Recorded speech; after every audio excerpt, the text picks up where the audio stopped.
Hello. अगर कोई एक बच्चा जल्दी से वेरीफाई कर दे कि आपको आवाज भी सुनाई दे रही है और आप स्क्रीन भी देख पा रहे हैं, so that we can start.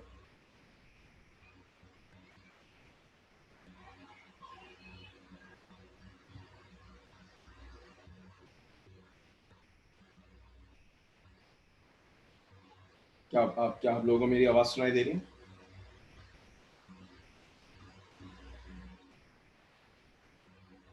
Ji Tahab. Yes sir, आवाज़ भी सुनाई दे रही है और आप स्क्रीन भी दिखाई दे रही है। तो उस्मानी, हेलो, अस्सलाम वालेकुम सर। ताहब कुछ बोल रहे हैं लेकिन मैं आपकी आवाज सुन नहीं पा रहा। मुझे एक सेकंड दीजिएगा।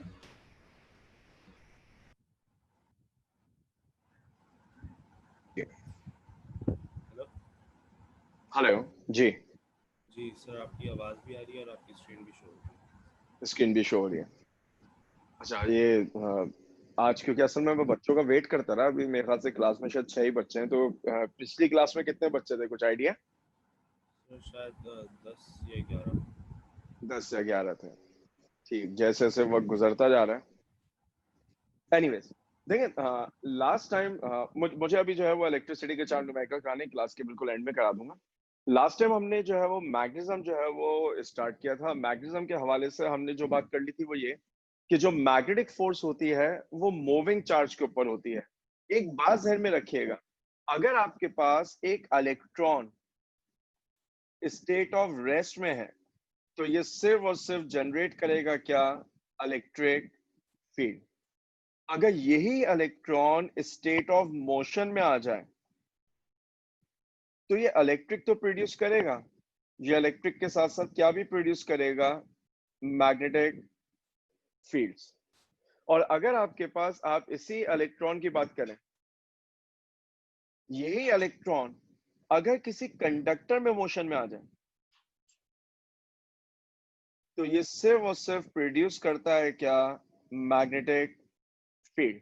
तभी हमने कॉन्सेप्ट पढ़ा था magnetic force on a moving charge, क्योंकि मैग्नेटिक फील्ड एक स्टेशनरी चार्ज के ऊपर कोई फोर्स नहीं लगाती। फॉर्मूले से भी साबित हो रहा था, F equal Q V B sine theta. अगर चार्ज स्टेट ऑफ रेस्ट में है तो जो वो वेलोसिटी होगी वो जीरो बन जाएगी, मैग्नेटिक फोर्स जीरो बन जाएगी।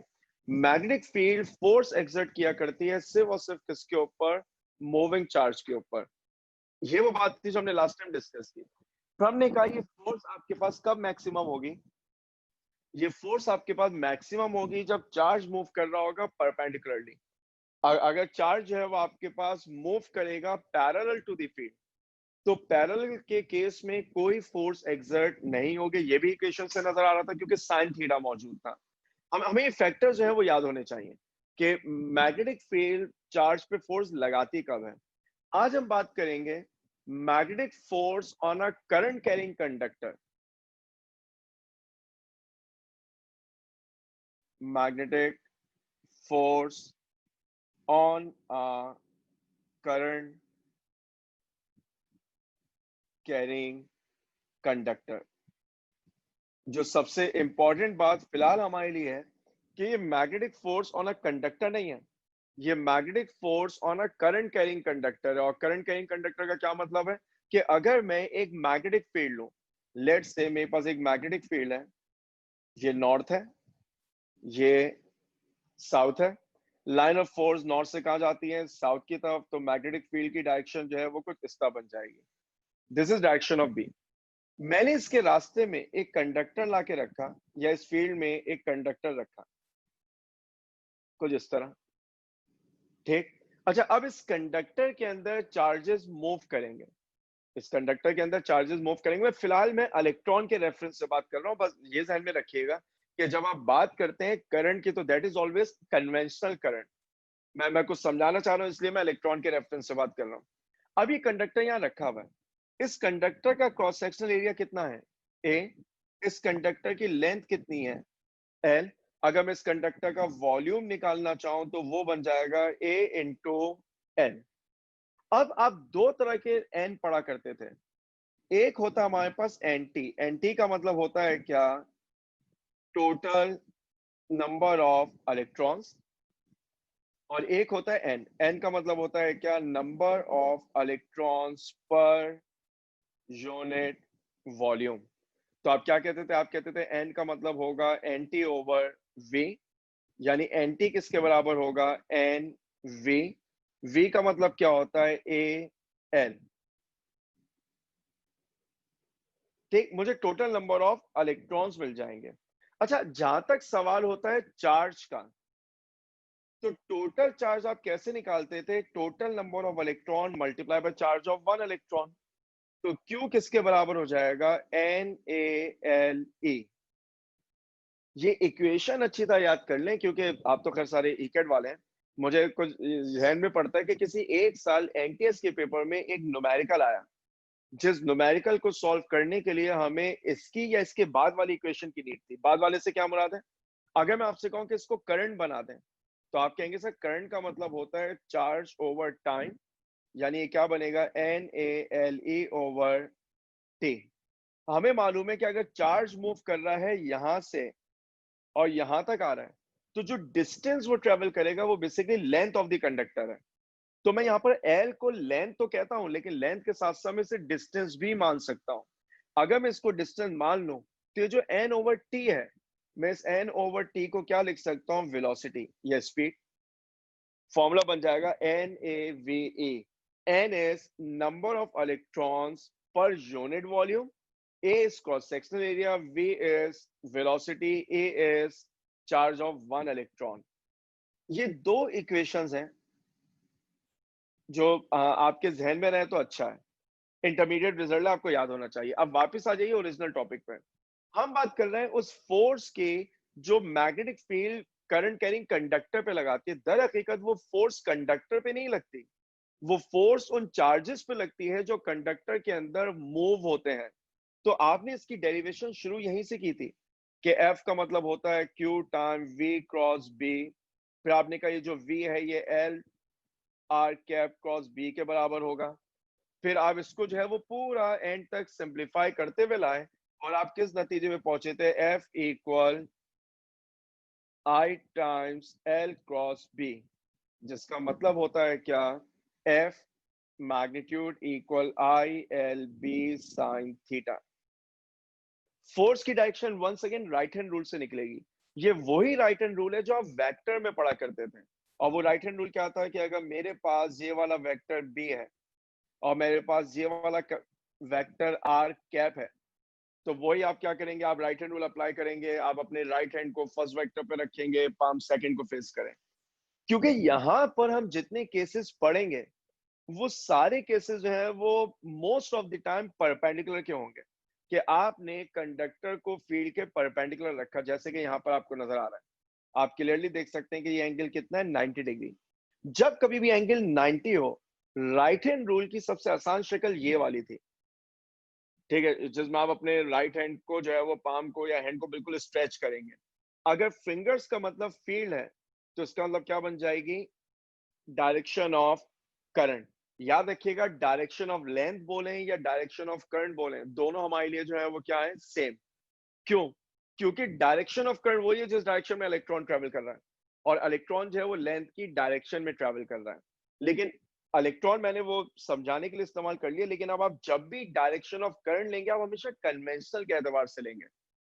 तो राइट हैंड रूल ये कहता है कि अगर फिंगर्स जो है वो फील्ड को शो करें, थंब जो है वो करंट को शो करे, जो पुश ऑफ द पाम है वो फोर्स है। फॉर एग्जांपल, अगर आप इमेजिन करें, ये जो मेरे पीछे वॉल है ये नॉर्थ पोल है, जो सामने मेरे वॉल है वो साउथ पोल है, तो जो लाइन ऑफ फोर्स है वो नॉर्थ से साउथ ऐसे जा रही होंगी। अगर मैंने एक कंडक्टर को ऐसे रखा और करंट नीचे से ऊपर जा रहा है, तो मैं राइट हैंड ऐसे रखूंगा, नॉर्थ से south, current is upward, push of the palm is this way, मेरा लेफ्ट बन रहा है। मेरा जो है वो लेफ्ट बनता है, यानी फोर्स टुवर्ड्स लेफ्ट होगी। मुझे ये कंडक्टर लेफ्ट पे मूव होता हुआ नजर आएगा। तभी हम कहते थे a current carrying conductor moves in a magnetic field। a current carrying conductor moves in a magnetic field। क्यों? क्योंकि करंट कैरिंग कंडक्टर में चार्ज मूव कर रहा है, और मैग्नेटिक फील्ड दर हकीकत कंडक्टर पे फोर्स नहीं लगाती, मैग्नेटिक फील्ड मूविंग चार्जेस पे फोर्स लगाती है। कंडक्टर मूव करेगा। This direction is for conventional current. अगर वाकई में इलेक्ट्रॉनिक करंट होता, तो डायरेक्शन इसके अपोजिट हो जाती। अब ये जो फोर्स है, ये फोर्स आपके पास अगर मैक्सिमम हुई तो ILB होगी कब, जब conductor is place perpendicular to field means theta equal 90 degree. ये फोर्स आपके पास मिनिमम होगी 0 when conductor is place parallel to field, यानी थीटा कितना हो जाएगा, 0 डिग्री हो जाएगा। ठीक, हमें जो है वो फोर्स का मिनिमम होना, फोर्स का मैक्सिमम होना जो है वो याद होना चाहिए। अच्छा, अब अगर आप बात करते हैं, मैंने अभी एक जुमला इस्तेमाल किया, when a current carrying conductor is placed in a magnetic field it moves। अगर आप एक करंट कैरिंग कंडक्टर को एक मैग्नेटिक फील्ड में रखेंगे तो वो कंडक्टर जो है वो मूव करेगा। अब फर्ज करें मेरे पास जो कंडक्टर है वो कंडक्टर बेसिकली एक पीस ऑफ वायर नहीं है, वो एक रेक्टेंगुलर कॉइल है। तो मैं यहां पर एक रेक्टेंगुलर कॉइल बना देता हूं कुछ इस तरह। इस कॉइल को मैं नाम देता हूं ABCD। ठीक, इस कॉइल को, अच्छा जब तक ये कॉइल सिर्फ रखा हुआ है, कोई बैटरी नहीं है, मैग्नेटिक फील्ड इसके ऊपर कोई फोर्स एक्सर्ट नहीं करेगी। लेकिन अगर मैं इसको बैटरी से कनेक्ट कर दूं, let's say this is positive terminal, this is negative terminal, तो अब जरा समझने की कोशिश करें कि होगा क्या। लाइन ऑफ फोर्स एक्ट करेगी नॉर्थ पोल से साउथ पोल की तरफ कुछ इस डायरेक्शन में। ठीक, कंडक्टर हॉरिजॉन्टली रखा हुआ है। अगर आप इस कॉइल को गौर से देखें तो आप ये कहेंगे सर इस कॉइल के 4 कंपोनेंट हैं। आप केस वैसी रखिए, ये नॉर्थ है वो साउथ है और दिस इज द कॉइल। तो अब इस कॉइल में 4 साइड्स हैं, A to B, B to C, C to D और एक A to D। In 4 side में से 2 साइड फील्ड के परपेंडिकुलर है, कौन सी? अगर मैं यहां पर वो एंगल शो करूं तो देखें ये 2 साइड्स फील्ड के परपेंडिकुलर, आप देख पा रहे होंगे मैंने 90 डिग्री का एंगल बनाया। और अगर आप BC को और AD को देखें तो वो फील्ड के क्या है, पैरेलल। अब करंट मूव करना शुरू करेगा यहां से A to B, यहां से C to D, यहां पर जा रहा होगा B to C, और यहां पर वो डायरेक्शन जो है वो आप कह सकते हैं वो D to A बनती है, अगर मैं इसे एक पूरा क्लोज लूप मान लूं। इन चारों कंडक्टर पे मैग्नेटिक फील्ड ने फोर्स अगर लगानी है तो वो फोर्स निकलेगी कैसे? अगर मैं अपनी आसानी के लिए कंडक्टर की कॉइल की लेंथ को n मान लूं और इसकी ब्रेथ को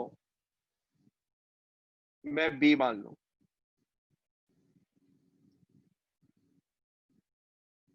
तो अब आप आसानी कैलकुलेशन कर सकते हैं। जहां तक सवाल है फोर्स ऑन BC और फोर्स ऑन AD के, तो क्या, अच्छा आप में तो कोई बता सकते हैं फोर्स कितनी होनी चाहिए? अगर मैं फोर्स ऑन BC और फोर्स ऑन AD की बात करूं तो ये फोर्स कैसे निकालूं? Strength of the magnetic field is B, current in the conductor is I। जी, अगर आप में से कोई बच्चा जवाब देना चाहे।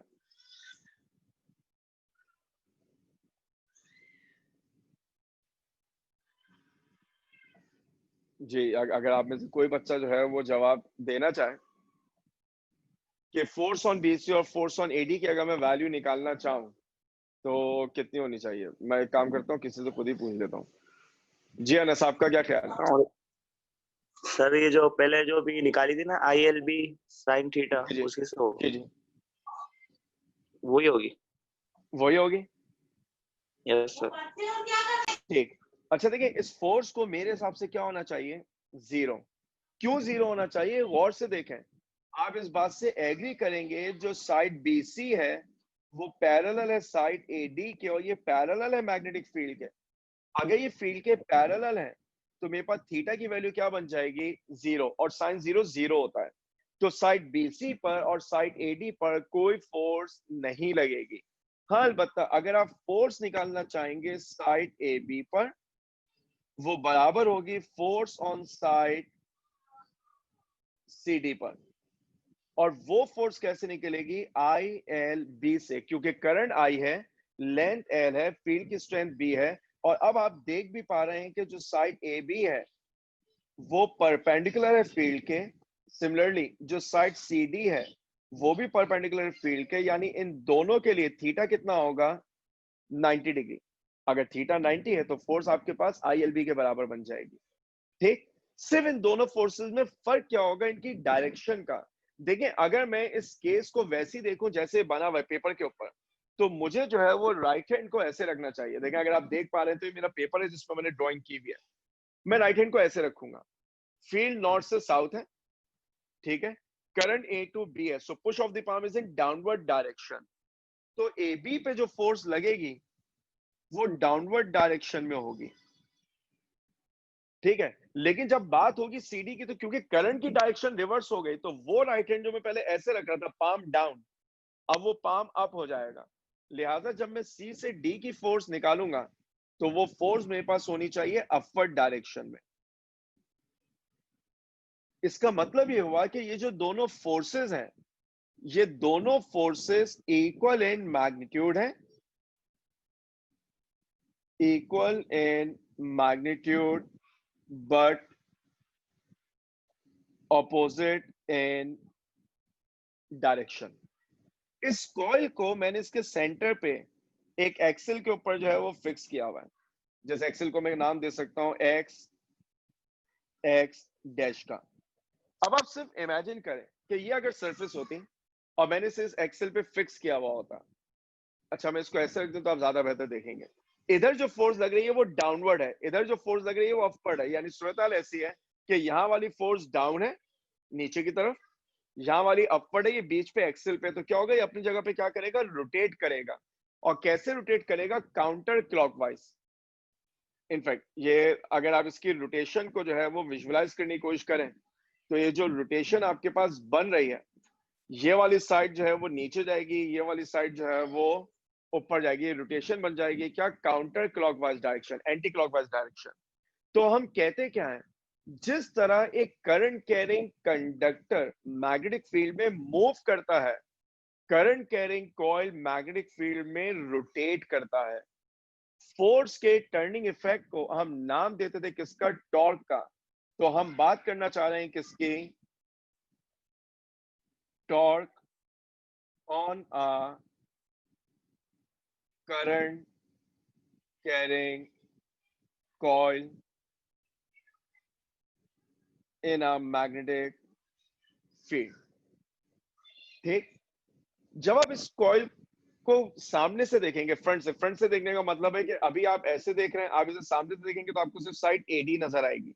तो सूरत हाल जो है वो कुछ ऐसी होगी। देखें, ये कॉइल की साइड ए, ये साइड डी, या नॉर्थ पोल है या साउथ पोल है, फील्ड जो है वो इस तरह जा रही थी, ये हमारे पास एक्सिस होगा। तो अब आपके पास एक फोर्स यहां पर डाउनवर्ड है, फोर्स ऑन ए बी, ये फोर्स अपवर्ड है, force on C D.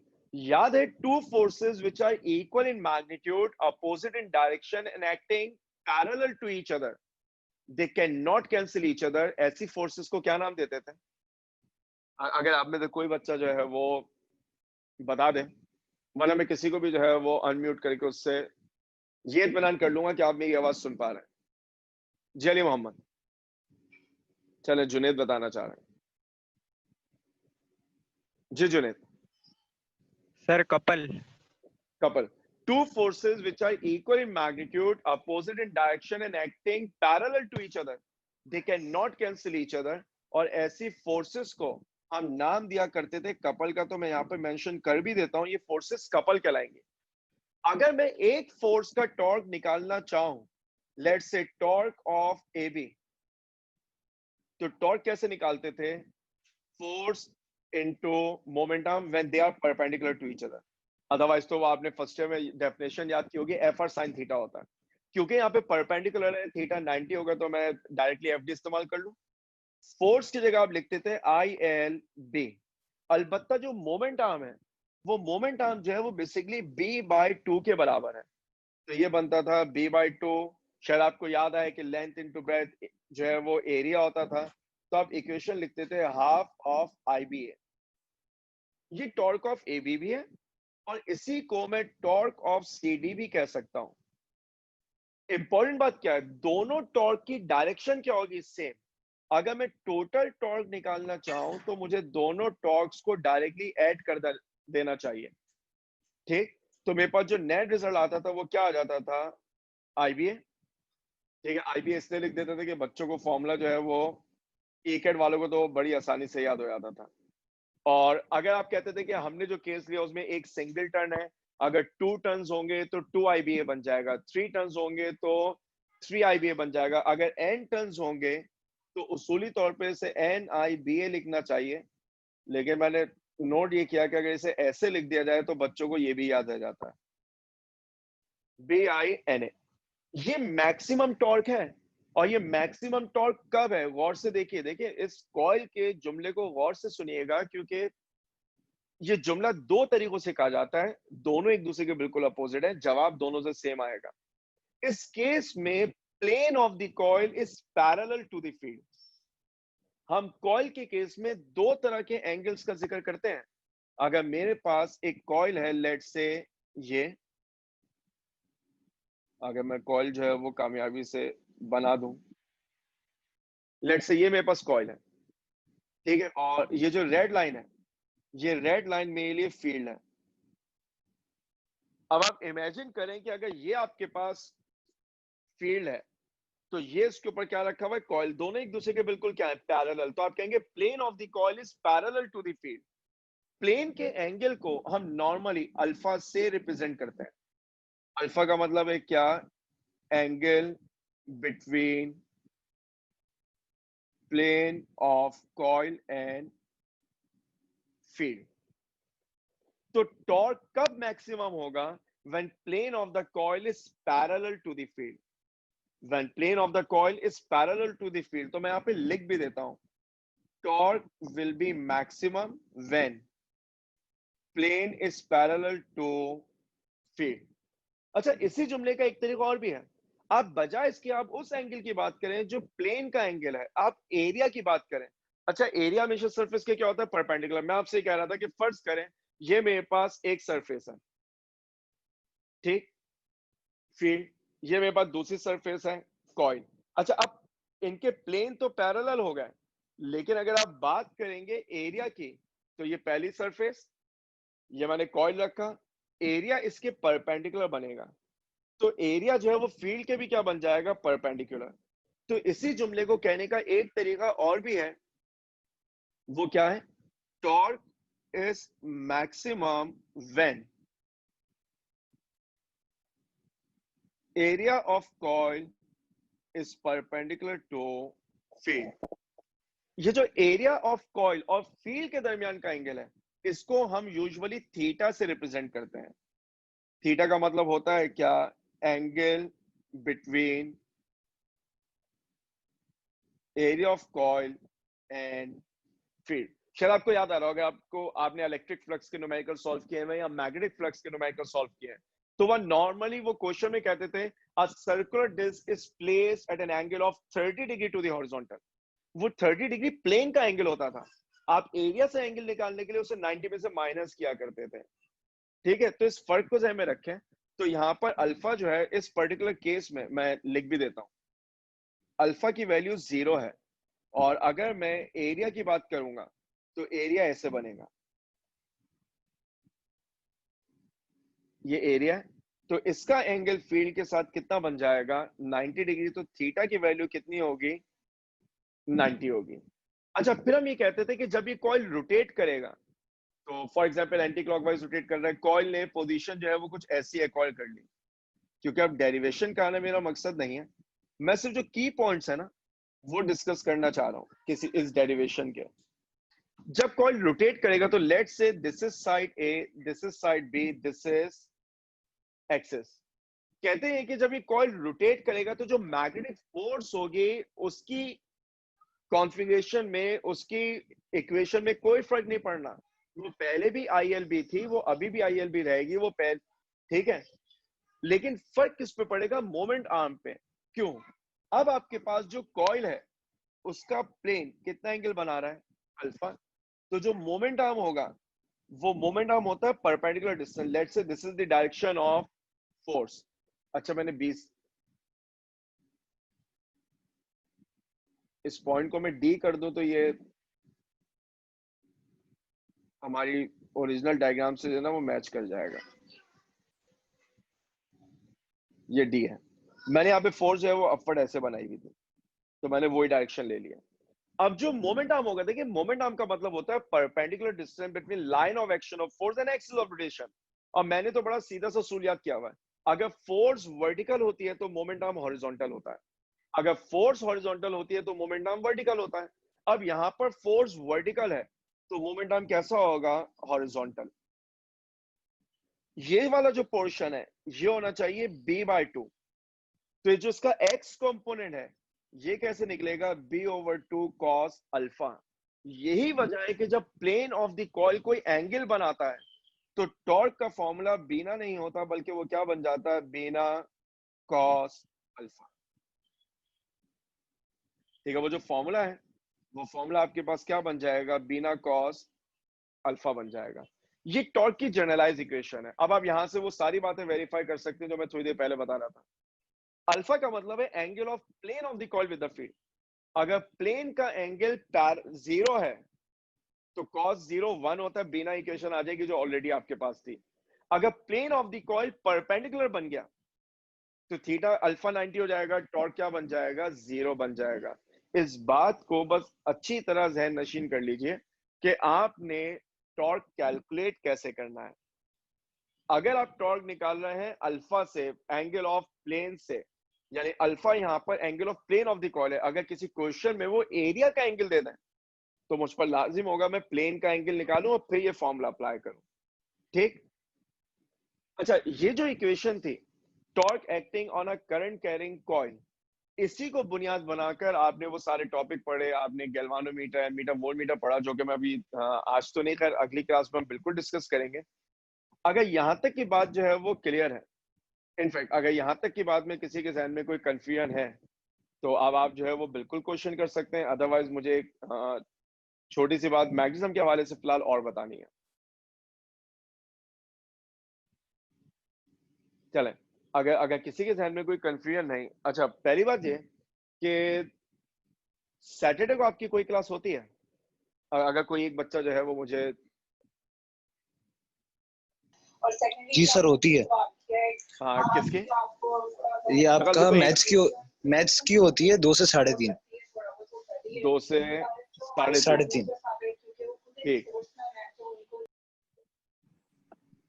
Ji sir मैंने, सर नेक्स्ट कॉलम की क्लासेस भी होती हैं तो वो स्टार्ट होती है अच्छा सुबह। अच्छा ठीक, सही।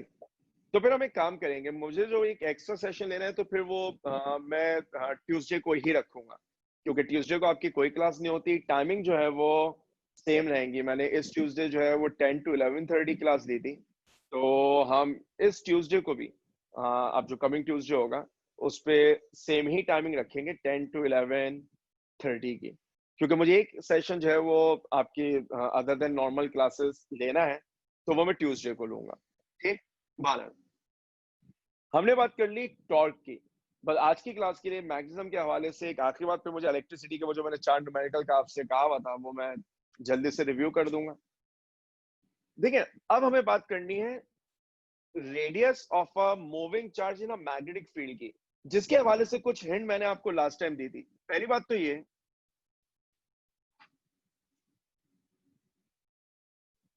Path of a moving charge in a magnetic field.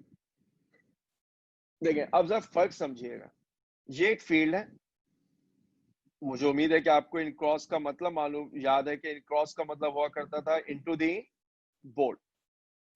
एक चार्ज पार्टिकल है जो मूव कर रहा है कुछ इस तरह, और फील्ड में परपेंडिकुलरली एंटर हुआ, वेलोसिटी v है, चार्ज q है। क्यों परपेंडिकुलरली एंटर हुआ, क्योंकि फील्ड इनटू दी बोर्ड है इस तरह, चार्ज ऐसे आया, आप दोनों में एंगल देखेंगे तो कितना होगा, 90 डिग्री। एक बात तो तय है कि फोर्स लगेगी, और वो फोर्स आप निकालेंगे Q V B sine theta से, क्योंकि थीटा 90 डिग्री है तो फोर्स क्या बन जाएगी, क्यू वी बी।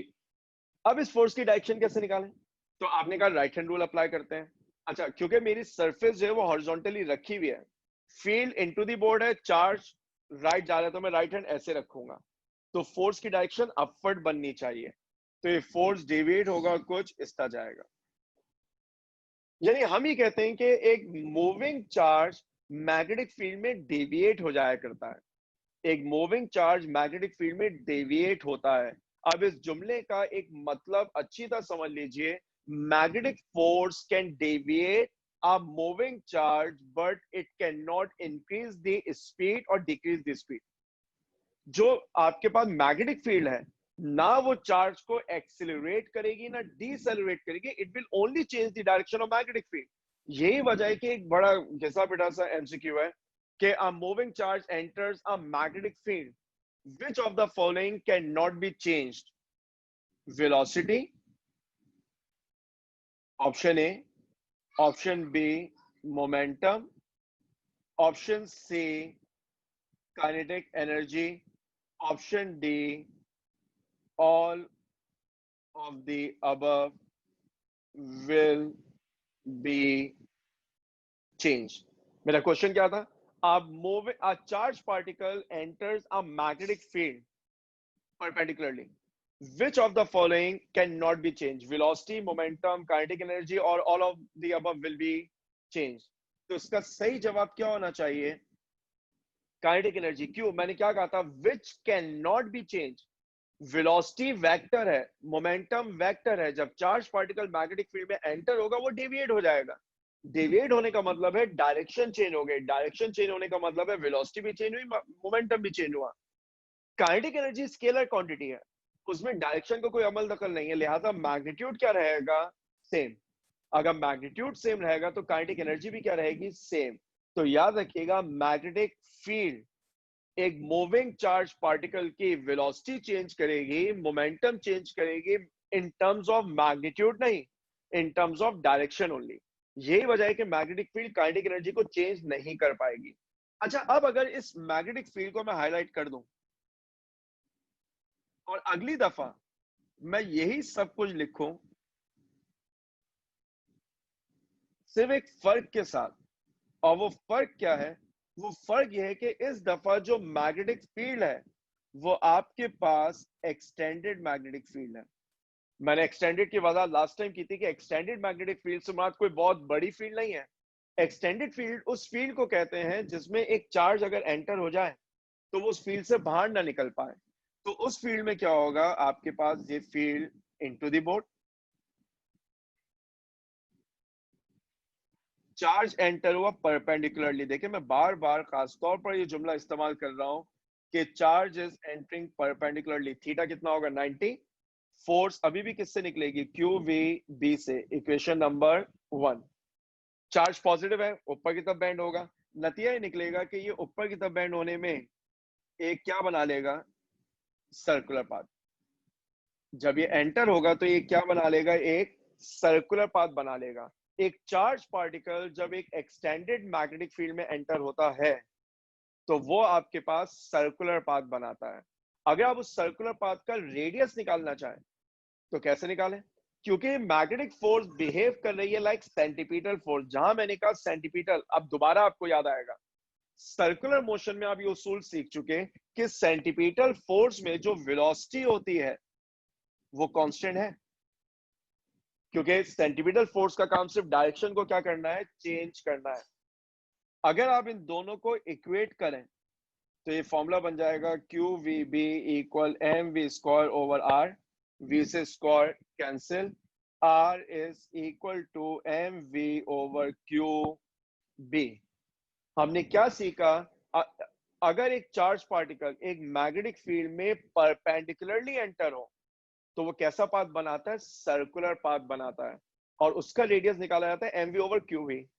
अब एक केस आपकी किताब में न्यूमेरिकल मौजूद है, ठीक है, उसमें थीटा 45 या 60 कुछ मौजूद है, जो चार्ज एंटर हुआ है। If theta is not 90 then जो रेडियस है वो M V sine theta over Q B से निकाला जाता है। ऑब्वियसली अब डेरिवेशन जो है वो आपके पास नहीं आनी, लिहाजा आपको डेरिवेशन की परेशानी नहीं होना। सिर्फ हिंट दे देता हूं, अगर आप खुद से ड्राइव करना चाहें कर सकते हैं।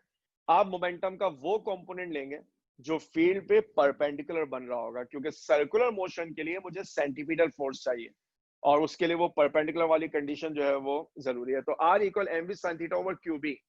अगर सवाल में क्लियरली लिखा हो कि चार्ज फील्ड में परपेंडिकुलरली एंटर नहीं हुआ, अगर चार्ज फील्ड में परपेंडिकुलरली एंटर नहीं हुआ, तो याद रखिएगा M V over Q B आप अप्लाई नहीं कर सकते। M V over Q B सिर्फ उस सूरत में अप्लाई किया जा सकता है जब चार्ज परपेंडिकुलरली एंटर हो। तो मैंने खास तौर पे लिख दिया if theta is not 90 then R will be M V sine theta over Q B. अब पाथ कैसा बनेगा? देखिए, अगर थीटा 90 होता है तो आप सिर्फ ये इमेजिन करेंगे चार्ज कॉन्स्टेंटली सर्कुलर पाथ में घूम रहा होगा, ठीक। लेकिन अगर थीटा 90 नहीं है तो चार्ज सर्कुलर में तो घूमेगा। देखिए, मैंने एम वी साइन थीटा का जिक्र तो कर दिया, इसका मतलब है वेलोसिटी का एक हॉरिजॉन्टल कंपोनेंट भी तो होगा। नतीजा क्या निकलेगा? ऑब्जेक्ट सर्कल बनाएगा, थोड़ा सा आगे जाएगा, फिर सर्कल बनाएगा, थोड़ा सा आगे जाएगा, फिर सर्कल बनाएगा, थोड़ा सा आगे जाएगा। तो यहाँ जो पाथ बनेगा वो हेलेक्सिकल बनेगा। हेलेक्सिकल से मुराद है, अगर आपने वो किक स्टैंड में लगने वाला कॉल, अच्छा किक स्टैंड बड़ा मुश्किल लफ्ज हो जाएगा, साइकिल के अंदर जो एक स्टैंड होता है पीछे की तरफ, उसमें एक स्प्रिंग लगा हुआ होता है सिलेंड्रिकल। बल्कि आसान कर देता हूँ, मैट्रिक फिजिक्स में और फर्स्ट ईयर में अगर आपने हुक्स लॉ वाला प्रैक्टिकल परफॉर्म किया तो वो एक स्प्रिंग होता था जो अक्सर आप खींच के भाग जाते थे। अगर आप उस स्प्रिंग की बात करें, वो हेलेक्सिकल स्प्रिंग है, उसमें सर्कुलर टर्न्स हैं और उसकी कुछ हाइट है, जिसे आप सिलेंड्रिकल भी कह सकते हैं। अगर चार्ज परपेंडिकुलरली एंटर हुआ तो अपनी जगह पे रहते हुए सर्कल बनाएगा। अगर चार्ज किसी एंगल पे एंटर हुआ तो वो सर्कल बनाएगा, हॉरिजॉन्टल वेलोसिटी की वजह से आगे जाएगा, फिर सर्कल बनाएगा। तो आपको जो है वो एक हेलेक्सिकल पाथ जो है वो बनता हुआ नजर आएगा, ठीक। तो फिलहाल मैग्नेटिज्म में जो है वो यहीं तक रखते हैं, ठीक। यहीं से कंटिन्यू करेंगे अगली क्लास में। मुझे जो न्यूमेरिक